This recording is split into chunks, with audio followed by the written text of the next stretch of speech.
Bom dia, boa tarde, boa noite. Começando mais um episódio do Impacto na Encruzilhada, episódio número 246. Coisas esquisitas no campo socioambiental. Vamos se ver, vamos se encontrar pra trocar uma ideia. Vamos se ver, vamos se beijar a noite toda. Tuas palavras na minha boca. Bom, para você que está chegando, seja bem-vindo, bem-vinda. Eu sou o Fábio Deboni, um agrônomo não praticante, que coloca de pé essa bagaça aqui desse podcast independente desde 2019, Impacto na Encruzilhada Podcast, que, aliás, curiosidade, Impacto na Encruzilhada é o nome do meu terceiro livro, publicado em 2019, e que em 2024 eu publiquei meu sexto livro, que não te contaram sobre impacto social. Quer saber mais? Link na descrição dos meus livros. E depois que eu tinha publicado o Impacto na Encruzilhada em 2019, eu já tinha um podcast, tinha um outro nome, e aí no andar da carruagem eu rebatizei o podcast como Impacto na Encruzilhada Podcast, justamente por entender, gostar do nome e entender que ele resumia bem a linha editorial nossa aqui, que é basicamente trazer o lado B das conversas nesse campo socioambiental, campo de impacto social, filantropia e afins, e agendas afins. Então é basicamente sobre isso que a gente trata aqui. Tem episódios que tem convidados e aí a gente disseca um tema específico. Tem episódios que são por minha conta e risco, como esse aqui. E assim vamos, um episódio por semana. Às vezes mais, mas em geral é um por semana. E assim vamos, desde 2019 a gente está assim. Passamos aí da marca de 200 e muitos episódios. E assim vamos sempre com bastante persistência e constância. Tenho que agradecer as pessoas iluminadas que mantêm esse trabalho de pé. Tem uma base de apoiadores aí, pessoas físicas. Se você quiser apoiar também, junte-se a nós aí no Apoia-se. Link na descrição. Você pode apoiar com o Pix também. Quer apoiar com a caixinha de Natal, pontualmente, vai ser super bem-vindo. Agradeço também ao Instituto ACP, que apoiou uma collab especial esse ano. Se você descer aí no seu feed, no seu tocador, você vai ver duas capinhas brancas recentes, que eram dessa collab especial sobre desenvolvimento institucional de organizações da sociedade civil. Tão incríveis, tá? Esses dois episódios. Eu agradeço ao Prozas. O Prozas, para você que não conhece, simplesmente é a maior central de editais, seja da área da cultura, da área social, ambiental, qualquer uma dessas áreas, é o Prozas. Então lá você vai encontrar tudo que você imaginar de editais, e o Prozas tem divulgado nas newsletters deles aí algum episódio aqui da casa, e eles têm uma base grande, tá, de seguidores que recebem a newsletter, e isso faz a gente chegar a mais gente. Então eu agradeço demais o apoio da galera aí do Prozas, valeu demais. Bom, eu também te convido a conhecer a Baru Inovação Social, a minha consultoria. A lojinha já está funcionando, já está rodando, inclusive a gente já tem trabalhos acontecendo. Show de bola, quer saber mais? Vem trocar ideia com a gente. Bom, o resumão desse episódio eu separei algumas coisas esquisitas no campo socioambiental, um apanhado de perguntas e reflexões sobre coisas que a gente se depara no campo, que são bem óbvias, mas que pouca gente fala abertamente sobre elas. Você sabe, né, amigo meu ouvinte, melhor ficar quieto, melhor fazer cara de paisagem. Então eu vou desenhar aqui em forma de áudio para vocês, para a gente tentar entender e destrinchar cada uma delas, tá bom? Então, vem comigo que eu te conto no caminho. Sem mais delongas, partiu pro episódio. Absorver, dissolver, nadar, mover, nutrir, sonhar, burlar, sentir, resgatar, refletir, romper, rufar, querer e brilhar e aprender a ouvir. A gente devia mais, cadê?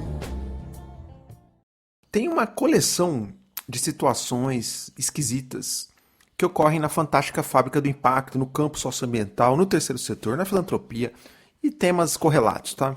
São coisas esquisitas e sobre as quais ninguém fala abertamente. Raramente as pessoas vão comentar sobre elas, a não ser em off, no corredor, no cafezinho.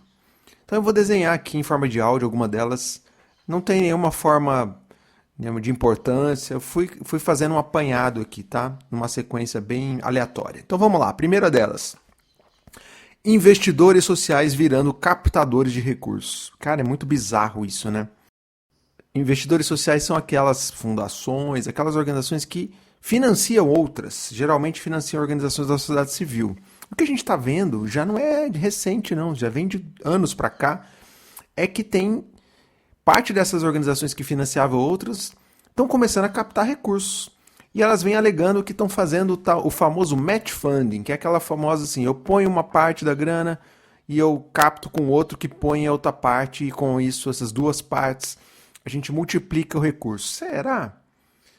Bom, mas e quem me explica o crescimento de vagas nessas organizações que financiam para pessoas captadoras de recursos? Eu tenho visto várias vagas. Então, aquela fundação que historicamente sempre financiava, passando a contratar para a sua equipe captador de recursos. Oi? Como assim? Eu até acho que para um contexto específico ou outro até cabe, tá? Mas isso virou um normal que me parece um sinal bastante claro que as placas tectônicas estão andando para essa direção. Você não acha? E daí vem a inevitável pergunta, que curiosamente eu vejo quase ninguém fazendo. É ético uma fundação fazer isso?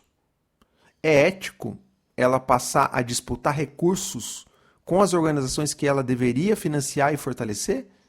Veja, quando um financiador passa a ser também um captador de recursos, ele inevitavelmente vai disputar recurso, ele vai estar no mesmo aquário pescando recurso com as organizações que ele costumava financiar. É ético fazer isso? É justo fazer isso? Bom, qual a razão para essa inflexão, para essa mudança? Eu juro que eu tenho tentado entender e manter sempre a mente aberta, tá? Sem preconceito, sem julgamentos. Mas, até agora, eu não consegui encontrar argumentos plausíveis, para além de um certo cinismo. Afinal, ficou curto o recurso que essa fundação tinha? O cobertor ficou curto? Ela está tentando abraçar o mundo e aí faltou recurso? Ou as fontes de financiamento que ela tinha estão fechando, estão secando? Mudou a direção do vento? O que está rolando? Bom, eu deixo no ar essas perguntas, tá? Porque, obviamente, eu estou tratando de forma genérica aqui, cada caso é um caso. Mas que eu noto sim esse fenômeno, eu noto. E as consequências dele, a gente já enxerga, que é o tema da crise de financiamento da sociedade civil. Está posto. Isso aí não sou eu que estou inventando, tá? Esse tema está posto e vem sendo discutido por um monte de gente foda aí do setor. E não adianta só a gente botar na conta que o desmonte da USAID e bababá. Ok, é um elemento, mas tem N outros fatores. O buraco é muito mais embaixo. Tem uma conjuntura muito mais ampla que conecta com essa pergunta nossa aqui. Bom, para fechar esse tópico aqui, se os investidores não gostam de se misturar em seus eventos, geralmente o evento de fundações é de quem tem grana, é de quem financia. Geralmente esses eventos não são abertos a captadores, as ONGs que captam recursos. Embora na última edição do Congresso GIF em Fortaleza se misturou isso e isso gerou uma série de murmurinhos ali no bastidores. Mas na medida em que os investidores também se tornam captadores, então está tudo liberado, correto? Então é total flex agora. Todo mundo pode captar e investir e está todo mundo nos mesmos espaços. Faz sentido? Bom, depois você me responde então, tá, amiga ouvinte? Bom, a segunda questão é investidores sociais querendo deixar de fazer filantropia. Bom, essa tendência está rodando por aí, de institutos e fundações experimentando fazer investimento de impacto, venture philanthropy e outras abordagens, que, resumo da ópera, eles querem deixar de operar um recurso que só ia, que era o famoso fundo perdido ou não retornável, passando a operar esse mesmo recurso, só que de forma retornável. Põe a grana em projetos, financiam coisas, arranjos, que geram impacto social ou ambiental positivo, e esse grana volta para aquela filantropia e ela diz, né, o discurso dela, que esse recurso fica girando num círculo virtuoso e tal. Acho que o conceito é esse, acho que com o qual a gente concorda, tá? Mas esse argumento ele deixa no ar uma pergunta. Qual é? Bom, quem é que vai assumir esse papel que a filantropia historicamente tem? Que é de colocar um recurso de doação, famoso fundo perdido, para fomentar a sociedade civil. Na medida em que parte dessa filantropia passa a experimentar esse arranjo que o dinheiro vai e volta, Quem que vai ficar fazendo o arranjo mais histórico, clássico, que o dinheiro não volta? E por que ele é importante? Porque às vezes a gente escuta argumentos cínicos de que o dinheiro de doação está ultrapassado, quem depende de recurso não retornável de doação está ultrapassado, que não é inovador, que é uma grande falácia. Porque, veja, tem modelos hoje que sim, que você pode enfrentar questões sociais e ambientais a partir de abordagens de mercado. Legal, ótimo. Mas não são todas as questões sociais e ambientais que cabem nesse modelo. Aliás, muitas não cabem. E vão continuar não cabendo. Ou seja, você vai precisar continuar dependendo de filantropia de recurso não retornável, doação, para financiar esses arranjos que não funcionam como modelo de negócio. Exemplo, garantia de direitos. Que organizações da sociedade civil que defendem garantia de direitos dos mais diversos direitos possíveis, tá? LGBT, direito à moradia, saúde, educação e por aí vai. Dessas organizações, quais delas conseguem modelar sua atuação como modelo de negócio? Não tem. Então elas precisam de uma fonte de financiamento que é doação. Esse recurso não vai voltar. Mas, quando parte da filantropia dos investidores sociais migra sua atuação para apenas financiar o que volta da grana, e aí o que não volta vai ser financiado por quem? Por onde? Cara pálida. Essa é a questão que está posta. E sim, desculpa, eu estou chovendo no molhado, mas pouca gente tem feito esse debate aberto, franco, honesto no setor. E a gente precisa fazer esse debate. Então, sim, a gente precisa engajar institutos e fundações, a filantropia, em arranjos de investimento de impacto, de venture philanthropy, essas abordagens com outros mecanismos financeiros, joia, sou super a favor. Mas, ao mesmo tempo, a gente precisa debater com elas de que elas precisam continuar também fazendo o lado do recurso não retornável. Isso é muito importante. Isso não deve ser encarado como ultrapassado, como superado, muito pelo contrário. Isso é mais necessário do que nunca. Esse é o ponto central aqui da minha questão. A gente devia mais, cadê? A gente devia mais, cadê?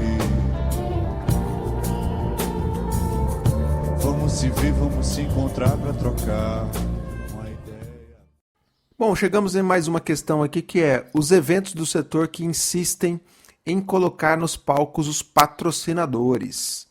Primeiro, para deixar claro, eu não tenho nada contra patrocinadores, faz parte do jogo, eu estou ligado nisso. Quem tá financiando o evento, obviamente vai querer um lugar para divulgar o que está fazendo. Tá tudo certo, tá? O problema, a meu ver, são dois. O primeiro, que é os patrocinadores que têm pouco a dizer, tem aquelas falas de panfleto, falas que não agregam e que ninguém tem mais paciência para escutar.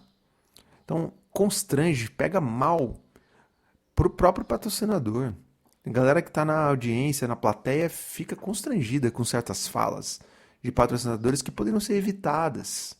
E com isso, eu não estou tirando o destaque que o patrocinador continua tendo, a marca dele está lá, tem outras formas dele aparecer. Então, esse é o primeiro ponto. Patrocinadores que têm pouco a dizer. E o segundo ponto é os eventos que têm preguiça de investir em curadoria da sua programação, da sua metodologia. Sim, eu sei, a curadoria dá trabalho, mas quando bem feita, ela faz toda a diferença no evento. Sim, dizer não para o patrocinador é foda, é difícil, eu sei como é. Mas dá para pautar melhor o que cada um vai falar, dá para explorar outros formatos, dá para pensar uma sequência mais lógica dos painéis, dos assuntos que vão ser discutidos, as perguntas orientadoras, de um facilitador, moderador que de fato modere, que não seja palestrante. São erros grotescos que a gente vê por aí, tá? Que para mim, posso estar equivocado aqui, mas para mim é preguiça. Tá? Preguiça de fazer uma boa curadoria. Porque quando você tem alguém pensando na curadoria do evento, não vai gerar climão com o patrocinador. Dá para conduzir bem, dá para encaixar bem cada um no seu lugar e todo mundo potencializa sua fala e gera valor para quem está lá no evento. Não à toa, a parte mais legal dos eventos do setor é o momento lá fora das salas, é o cafezinho, é lá nos corredores. É lá que a gente encontra as pessoas, é lá que a gente vê um pouco de realidade, é lá que a gente troca figurinha. Curioso, né? Porque a vida do evento está ficando lá de fora e não nas salas onde são os palestrantes principais do evento. E isso está dizendo muito, está gritando para nós, está dizendo, olha, a gente precisa repensar a curadoria dos eventos, tá bom? E para deixar bem claro aqui, eu estou falando de forma genérica, tá? Sempre há boas exceções, inclusive já citei algumas aqui em outros episódios, não vou ficar voltando nelas. Bom, para ir fechando esse tema, eu não entendo o medo que patrocinadores e organizadores têm em pensar em painéis que tragam assuntos mais reais, tragam questões de fato concretas, reais, questões instigantes, que façam a gente debater, refletir, que ilustrem o que está rolando no setor. Parece que o nosso setor tem medo de trazer questões reais, desafios, problemas, situações reais. E é justamente isso que boa parte dos participantes estão lá. A gente quer ouvir isso, a gente quer ouvir mundo real. A gente não quer ouvir aquela fala ensaiada, manjada. Parece, sei lá, comercial de margarina. Isso já deu, né, gente? Já deu. Então, de novo, meu ponto é curadoria de eventos. Você que está pensando no evento, 2026 está chegando, reserva um recurso para alguém que faça, que pense a curadoria do evento. Isso é fundamental, vai fazer toda a diferença, não só para você, para os seus patrocinadores, mas sobretudo para a audiência que vai participar do seu evento. Pense com carinho nisso, tá bem? Bom, outra questão aqui é por que a nossa comunicação é tão ruim? Por que as áreas de comunicação em geral das organizações aí do nosso campo socioambiental são tão frágeis, são tão óbvias, são tão preguiçosas? De novo, eu estou falando em termos genéricos, tá? Eu já falei aqui antes sobre newsletters do setor, que elas, em geral, falam só de si mesmo, mas elas juram de pé junto que estão fazendo um apanhado do que acontece no setor. Olha, tem que forçar muito a amizade para ver isso, e eu vejo esforços aqui de organizações tentando ir nessa direção, muito legal, mas em geral, quando você assina a newsletter de organizações do setor, faça isso, inclusive. Você vai receber basicamente a organização falando de si mesma. Fulaninho da organização que foi para a COP, ciclaninha que foi no evento, publicação que a instituição lançou, tal. É basicamente isso, tá? E aí todo mundo faz isso virou o normal, é a mesmice do setor. E será, por que ficou essa mesmice? Porque as nossas áreas de comunicação são tão frágeis, porque elas não são prioritárias? Por que elas não são prioritárias? Por que elas não estão na prioridade estratégica da nossa organização? Por que a gente delega essa área na mão de analista? Tipo, não tem gente mais sênior pensando. Por que é uma área subfinanciada? Por que a gente ainda trata a comunicação de forma analógica, até meio ultrapassada, meio anacrônica? Ou quando a gente tenta fazer algo mais moderninho, a gente força a barra, assim, e aí se perde. Cria perfis, um monte de redes sociais, depois não dá conta de alimentar, ou cria no perfis um monte de redes sociais e copia e cola o mesmo conteúdo para todos, o que a gente sabe, é um erro. Enfim, tem N exemplos de coisas mal feitas nas áreas de comunicação das organizações. Por que a gente ainda confunde comunicação institucional com assessoria do gestor ou da gestora da organização? Tem muito isso, hein? Nossa Senhora. Qual a dificuldade de trazer gente competente, com experiência, mesmo que para ser frila dessas áreas, mas para dar uma direcionada, para dar uma agregada? Qual é a dificuldade de dar um rumo para a comunicação das nossas organizações? Eu, sinceramente, estou fazendo uma pergunta sincera aqui, tá? Porque eu vejo a dificuldade de fazer isso, eu não consigo entender por quê, sinceramente. Bom, desculpa, mas só bater na tecla de que não tem grana para bancar isso é muito pobre. É uma resposta preguiçosa. Dá para a gente fazer mais, dá para ir além, dá para ousar mais. Eu só posso interpretar isso, essa mesmice, como a comunicação não é prioridade estratégica da organização. É a única maneira que eu interpreto. uma maneira honesta. E se não é, por que ela não se torna? Por que ela não passa a ser prioridade? O que falta para isso acontecer? E aí cada organização vai encontrar os seus caminhos. Mas será que essa pergunta está sendo feita? Nas suas instâncias de governança, de alta gestão e tal? Tenho minhas dúvidas, tá? Eu tenho minhas dúvidas pelo que eu tenho visto de expressões de comunicação rodando por aí no nosso setor, nas organizações. Então, que pena. Por outro lado, tem uma baita oportunidade para crescer nessa área. E aí?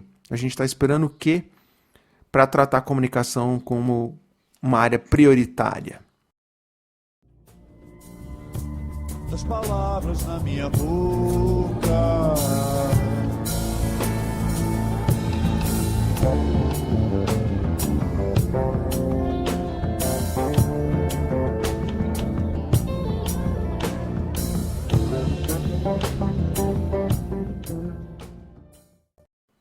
Bom, uma outra questão é por que a gente não faz esforço para sair das nossas bolhas? Porque o discurso está na ponta da língua, né? A gente precisa furar bolhas, a gente precisa romper as bolhas e blá blá blá. Isso eu escuto faz tempo. Mas por que até hoje a gente não vê estratégias efetivas para romper bolhas? Será que a gente não tem repertório para produzir estratégias efetivas? Está faltando técnica? A gente não sabe fazer? Óbvio que não. É claro que a gente sabe fazer, é claro que a gente sabe o que precisa fazer. Então por que a gente não faz? Essa é a pergunta que ninguém faz. Por que a gente não implementa estratégias que a gente sabe quais são para, de fato, sair dessa conversa na mesma bolha que a gente está? É simples, porque a gente não quer perder o nosso espaço de privilégio. A nossa roda de egos, vaidades, o tapinha nas costas, autorreferência do setor. É simples assim. Se a gente sair dessa bolha, a gente vai perder esse espaço. Eu faço um puta esforço aqui no podcast para trazer assuntos de forma mais acessível, para tentar alcançar outras audiências, mas é bem difícil. No meu caso, é falta de ferramental mesmo, de recurso, de ter mais potência, ter mais alcance, porque é isso, é um podcast independente, gente. E mesmo assim, sendo independente, a gente vai avançando e vai alcançando um pouquinho aqui, um pouquinho lá. A gente vai reverberando com o apoio teu aí, amiga e amigo ouvinte, que divulga, que faz esse trabalho de guerrilha, de divulgação. Quando alguém no LinkedIn lá, Top Voice, pergunta, podcasts, alguém vai lá e fala, tem um impacto na encruzilhada, ou quando divulga em alguns grupos. Esse trabalho é fundamental e eu agradeço demais por isso. Mas veja, é um trabalho de guerrilha de uma proposta independente. Mas eu vou voltar à pergunta, saindo do lugar de um independente, que é por que a gente não faz o esforço como ecossistema de impacto para a gente sair dessa bolha? Ecossistema da filantropia, ecossistema do terceiro setor e todos os outros possíveis. Por que a gente não faz um esforço efetivo para sair da bolha? Porque, para mim, no fundo, a gente não quer. No fundo, é confortável seguir na bolha. Porque nela, a gente já é reconhecido, a gente já tem o nosso espaço, a gente está na nossa zona de conforto. Por que eu vou querer sair dela, não é mesmo? No fundo, a gente não sai dela. É simples assim. Só que a gente reproduz o argumento de que a gente precisa sair da bolha. Mas no fundo, a gente não quer sair da bolha. A gente quer continuar nela, porque é um espaço confortável, sobretudo para aquelas organizações e profissionais que estão bem posicionados nos palcos do setor. Essa galera, em geral, é ela que reproduz esse papo de sair da bolha, mas no fundo, ela não quer que isso aconteça. Tá bom? Ou você quer mais argumentos? Eu vou parar por aqui, tá? Mas dá para ir longe aqui na nossa reflexão. Bom, outra questão é por que a gente é tão presunçoso? Bom, as pessoas da Fantástica Fábrica do Impacto se dizem acessíveis, gente boa, descoladas, etc. Mas, curiosamente, pouca gente de fato é isso na prática. Aquela pessoa que de fato é acessível, responde, dá resposta, abre portas, está disponível, etc. O que a gente mais escuta é ou a gente fica no vácuo, sem resposta nenhuma, ou é marca lá com a minha secretária um horário e claro que você vai cair num limbo, raramente você vai conseguir que isso aconteça. Não tem nada contra ter uma secretária, tá? Para organizar as agendas. Mas soa esquisito e, em geral, a resposta marca lá com a minha secretária basicamente eu não vou abrir o espaço na minha agenda para você, tá? É isso. Volta na minha pergunta, por que a gente é tão presunçoso no setor? Bom, e mesmo que a gente não queira parecer presunçoso, com essa postura aí a gente demonstra que né? Qual postura? Essa de marca com a minha secretária, de quem sabe eu vou te responder um dia e te deixa no vácuo, ou responde uma vez depois some, e por aí vai. Isso tem muito, tá?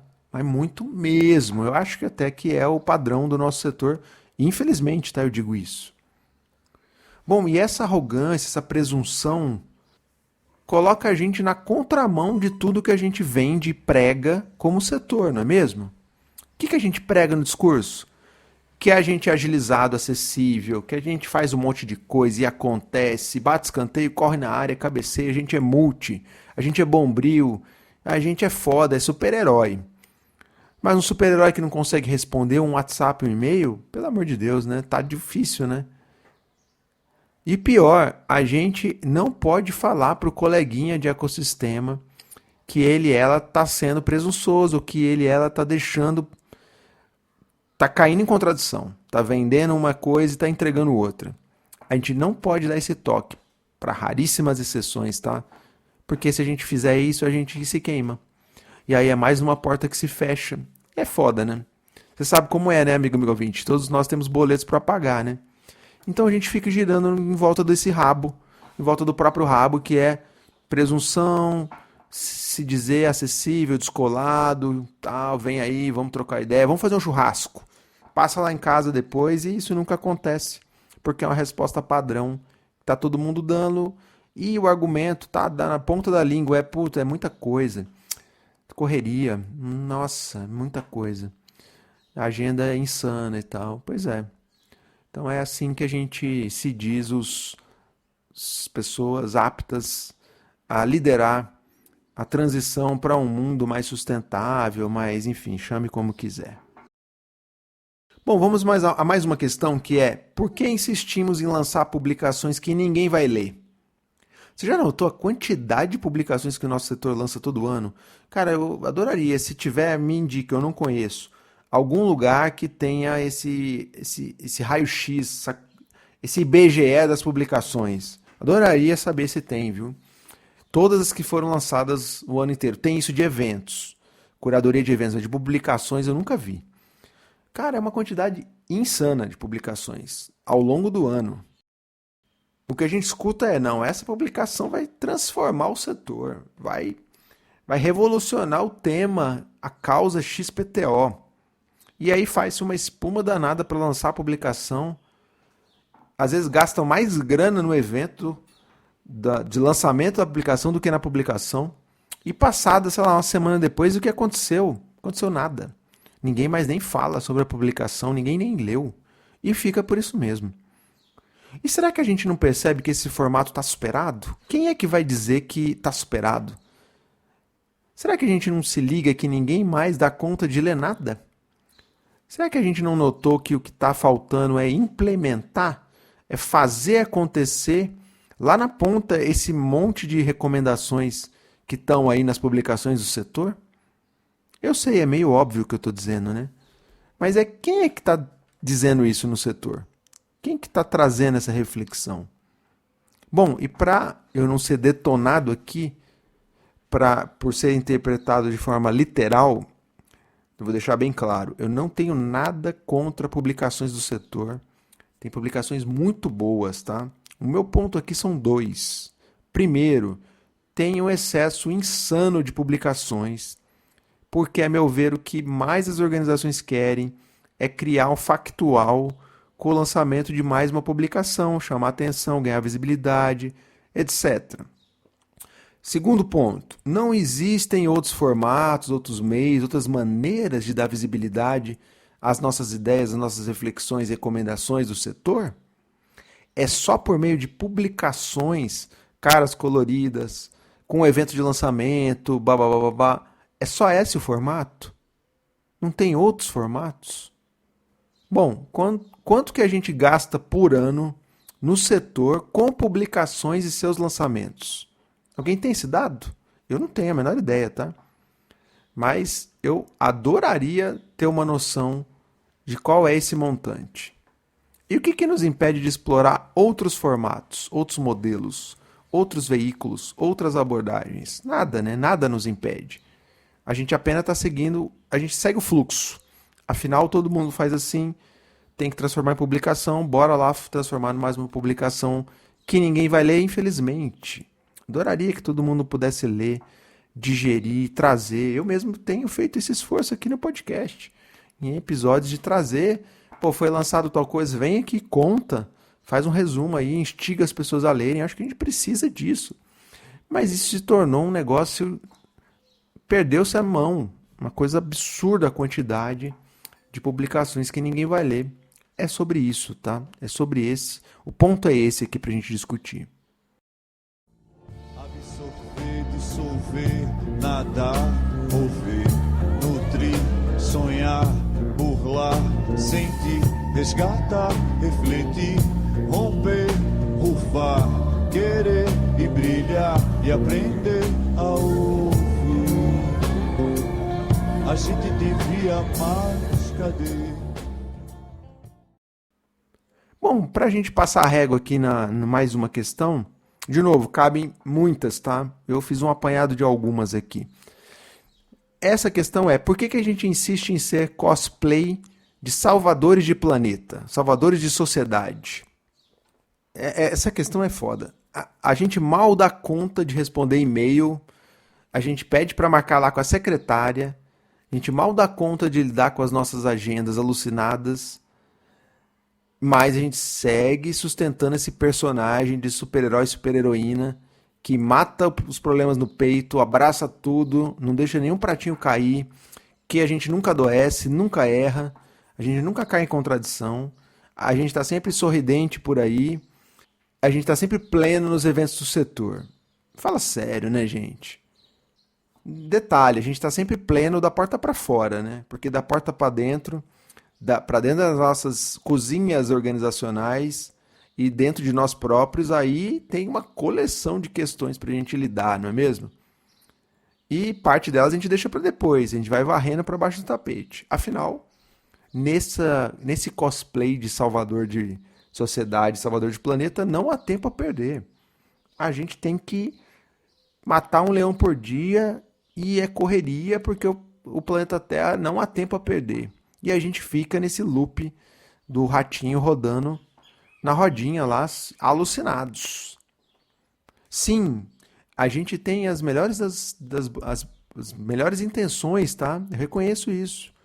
Mas a gente segue nesse grande teatro, é um grande circo.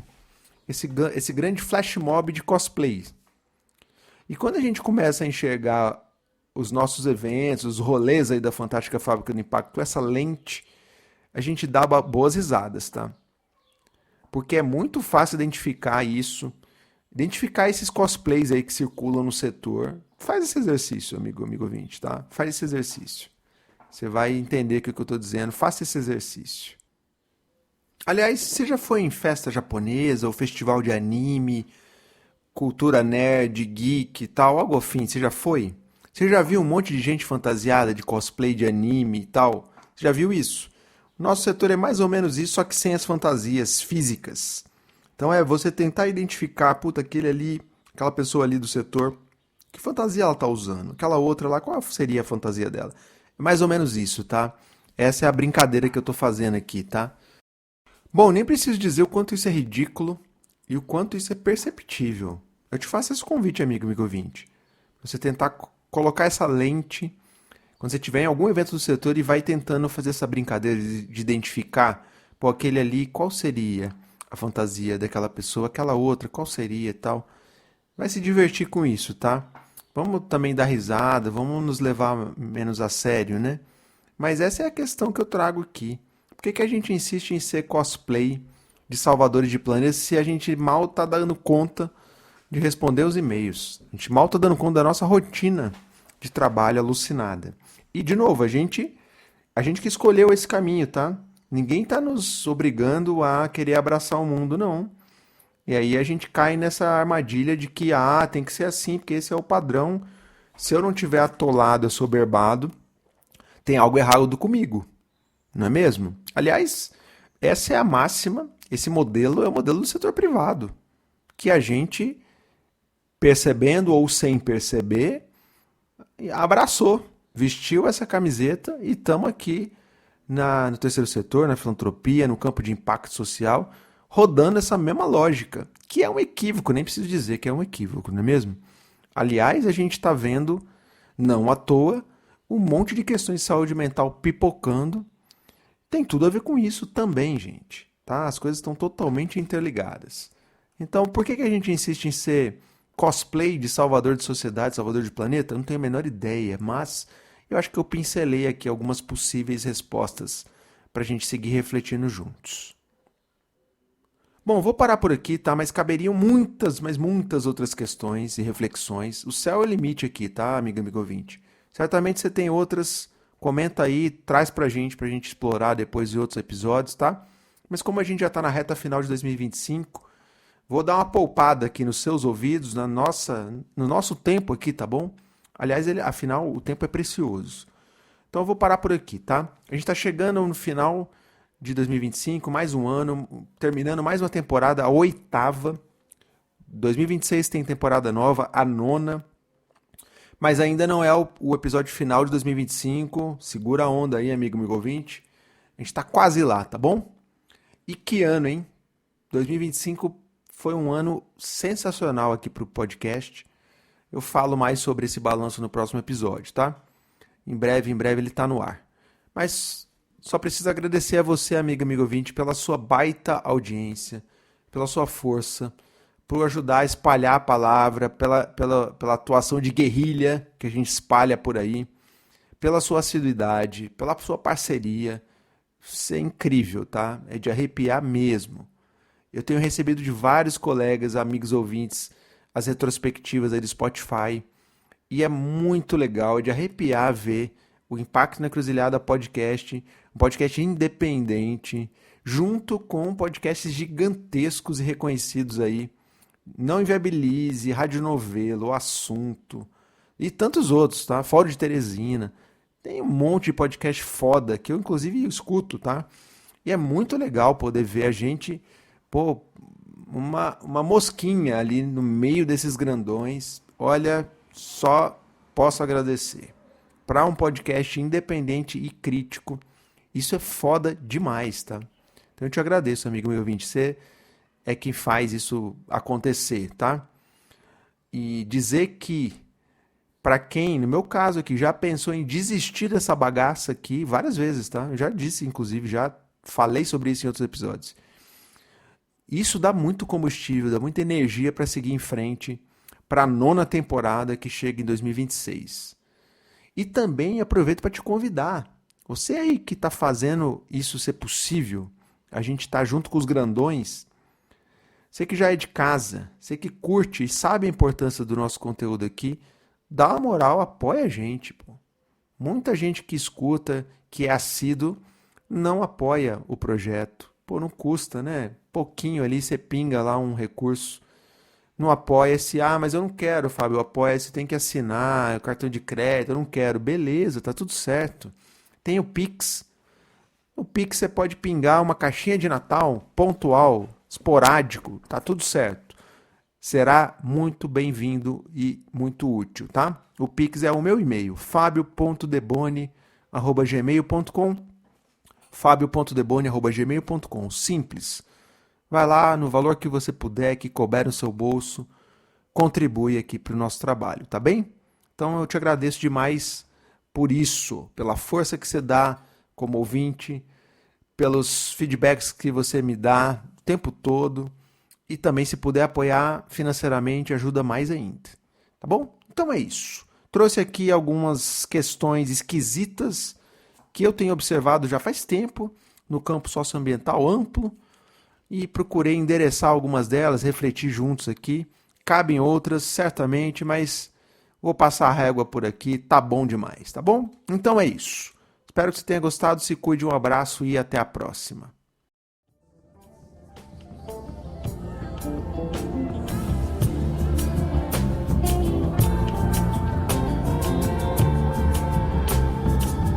A gente devia mais, cadê? Vamos se ver, vamos se encontrar pra trocar uma ideia. A gente devia mais, cadê?